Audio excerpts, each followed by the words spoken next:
My man Dan is owed £41,000. He knows who owes him the money, but he's too afraid to pick up the phone. Why? Because he doesn't want to piss off his biggest customer. Some of you might be wondering, who is Dan? I don't know, I made him up. Why did I make him up? So that we could do this video with some flexibility and not be stuck behind client privilege and confidentiality and stuff like that. Now, why did I pick the construction sector? Because the construction sector is one of the worst offenders when it comes to late payments. According to the FSB, which is the Federation of Small Businesses, up to 54% of small businesses were paid late only over the last 3 months. Staggering facts. So with these facts and the problem in mind, I built Dan something that would help write chaser emails for him and, more importantly, pick out who is actually worth chasing. Now, some background information that you might want on Dan's company. His full name is Dan Marsh. The company itself is called Marsh Co Groundworks, and this function that they serve in the construction sector is groundworks. So they'll prepare the ground and make it ready for something to go on top of it. Moving over to the application that was built for Marsh Co Groundworks. So what we have is an overview dashboard, which tells us the basic information that you would want to see at a glance. We can see that we've got an outstanding debt of £41,800, and that's over 9 invoices unpaid. At the end here, we can see that there's 5 current active clients. We can see that we have an overdue debt of £17,400, and that is 4 specific invoices that have gone overdue. And we can see that the oldest debt that we own currently is 97 days, which is for Holloway Construction Limited. The invoice number here is MC-0273. Down below that, we can see the actual overdue invoices right here. So we can see the invoice, the client, the total amount. Another cool thing that you can check here is you can actually go into the invoices section, and here you'll see all the invoices that are available. And yeah, so here you can see the usual stuff that you want to see as an overview before you dig deeper into the actual invoice itself. So you've got the invoice number, the client, the type of work that was carried out, issue date, due date. The state is whether the money is due, is it overdue, or has it been paid, and then just the total amount. Next up, we have our client section, which is on this left-hand menu here for Marsh Co Groundworks. This tells us the 3-year history of invoices for the 5 clients that Marsh Co have. What we can see here clearly is that Holloway Construction and Vern Civils are the 2 main culprits of paying late, and you can see they are very close in how late they pay. So Holloway at 78 and Vern at 69 days. Next to that, we have does chasing work. You can see, even though despite how close they are in how long they take to make these overdue payments, for Holloway the system says that chasing works, and for Vern it says that it does not work. Now if we look at Holloway Construction, it would appear that they pay in 78 days time or 76 days time.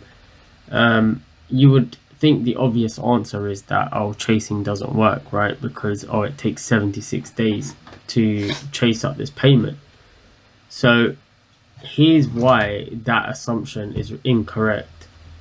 Now, an invoice only starts to get chased once the due date has come and gone. So technically the metric that we're looking at is actually incorrect. What we should be looking at is how long after being chased are they making the payment. And in this case, Holloway makes a payment about 6.3 days after they have been chased, which means that the chasing works. So they're paying in 6 days after they've been chased, not 76 days after they've been chased, or we haven't been chasing them for 76 days or 78 days. Another key number that we need to look at is this here. So what this spread is here. So what this is basically telling us is that when Holloway are chased, on average over 30 invoices, it takes them 6.3 days with a difference, so give or take 2.7 days, which is fairly close, right? That shows consistency over 30 invoices. However, if we look at Vern Civils, theirs is a slightly different story. So they have a spread of about 9.7, so maybe 10 days. So it could be 10 days here or there, which means that the consistency of them responding to our chasing is not very good. They basically pay when they want to pay. So one last thing that we need to look at is this section here. We've got 9 disputed invoices. These 9 are thrown out. A disputed invoice is popped because of an argument, and it's not really depicting how someone pays their invoices in terms of a time frame. So we can't really use them, and this is what actual analysis looks like. It's not just reading something off a piece of paper or what's on the screen. So to conclude, from this client section, I would chase Holloway properly because it actually works, as it's been demonstrated, and I would stop chasing Vern and instead renegotiate their terms, because in my opinion chasing doesn't seem to be having the desired effect. Now, applications such as Xero have something called an aging report, and some of this information is available there. However, just by looking at an aging report, someone like Dan would never know, and there would be no kind of assistance in coming to the conclusions that we're able to make based on the application that I've created here. Now let's make our way over to the chase queue section. Before we go through anything else, let's just take a look at this ladder section down at the bottom. And what this basically does is it shows you how a chaser email is sent out. So I won't read this line for line. Feel free to pause the video and have a quick read of it. Now, builders are busy individuals. They're busy working their business. They're busy, with their staff, telling them what to do and everything like that. So they don't necessarily always have time to chase people and to make those uncomfortable phone calls, especially when they're busy doing their job. And a lot of builders just can't seem to bring themselves to do this, and I'm no different, right? I would struggle to make uncomfortable phone calls. I think no one really likes to have an uncomfortable conversation. So now that you have a better idea of how the chasing happens and the sequencing of it, let's take a look at our first invoice and chase that we need to do. So it's for MC0273 for Holloway Construction, and I believe this invoice was for pouring 4 foundations for 4 houses in February. As you can see, we are on step 5, which is the final notice from down here, so 30 days after due. So this is a formal and unambiguous with no warmth or hostility shown. So the good thing about this is all we have to do to write this email that's going to be sent is click on write step 5. And you can see this is real time. The footage hasn't been sped up or anything like that. So we just click and then we just gotta wait. So there we go, a few seconds done. And now you can see the subject is final notice with the invoice, the amount and how long it's been overdue. We can see that it's written out to a Diane Mercer so that's the accounts department for Holloway Construction. The body of the email says invoice MC-0273 for £5,235 covering the foundation dig and concrete pour on plots 4 to 7, was issued on the 27th of February and fell due on the 28th of April. It is now 97 days past due, and I last wrote about it on the 4th of May. This is my final request before I place the account on hold and refer the debt for recovery. Please arrange payment in full by close of business on Friday 14th August. If paying the full amount by that date is not possible, tell me before the 14th and I will agree a payment schedule with you instead. I would rather settle this between us than hand it elsewhere. Dan. So you can see that's a well worded email, not something that we've templated. It's not something that we've thought about ahead of time. You know, this is just understood the situation. The application understands the situation and it's wrote out the email accordingly. And no email will be the same. It takes each circumstance into account. Right, now that we have the email, let's take a quick look at the reasoning behind why this was written in this manner here. So Holloway are a third of my revenue, and my revenue meaning Dan's revenue, and reliably pay about 6 days after any chase. So the escalation has to be genuinely firm. One earlier chase and 97 days as well past their usual 78-day habit, while leaving a clean route back via a payment plan, so next month's work isn't jeopardized.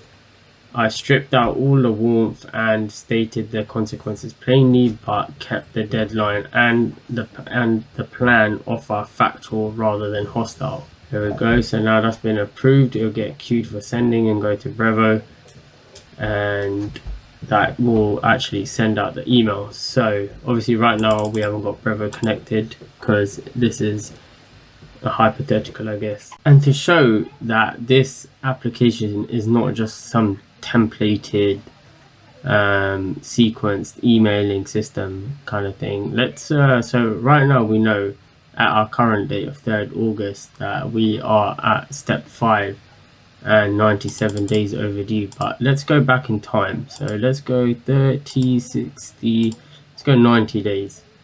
At 90 days we can see our invoice here is actually now only at step 2 and it's 7 days overdue.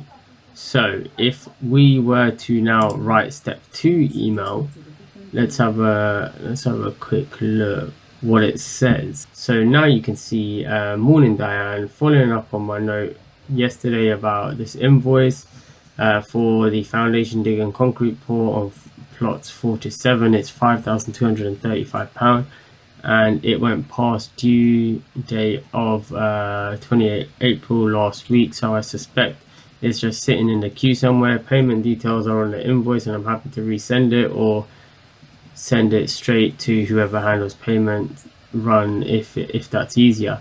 Just let me know and I'll get it over to you. And if we take a look at the reasoning here, Holloway are a big chunk of my revenue and habitually run to about 78 days. So at only 7 days past due, this is a normal behavior for them rather than a problem. A light, helpful nudge is the right pitch. Chases reliably, land payment about 6 days later. So the value here is simply keeping the invoice visible and removing any admin excuses by offering to resend it. Let's click on approve, and there you can see the previous email will be removed from the queue and the new one will be added in its place. And if we want to go back to the main screen, we just click on reset and we're back to our original location.